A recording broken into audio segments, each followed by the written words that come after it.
ان انا اختار حاجه صعبه ما حدش مش كومن يعني زي ما مش شائعه وسط الناس، واخترتها وصبرت عليها وقعدت تصبر عليها. ده اللي احنا بنقوله في علم الاداره، ان يعني مش بالسهوله انك تبني فكره وانك تحافظ عليها. طب انت معلش سؤال انا مش قادر امسكه يعني، ازاي عرفت ان انت ما بتشقاش في الفاضي؟ لان انا عندي مبدا اياك ان انا تشقى في مش الفاضي.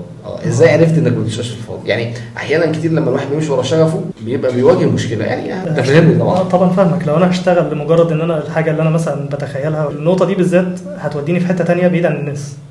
طب انا الجمهور الاصلي بتاعي هم الناس نفسهم. فبدات ادرس طب الناس اقرب حاجه ليهم الواقع اللي هم عايشين فيه، فبدات اشتغل عليه.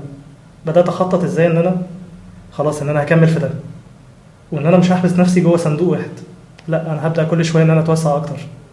شويه انا بتكلم مثلا بعمل قصص مرتبطه بالناس، حاجات بتحصل بالفعل، حاجات بتحصل في الشارع هم بيعيشوها، الحوارات نفسها اللي بتدور ما بين البياعين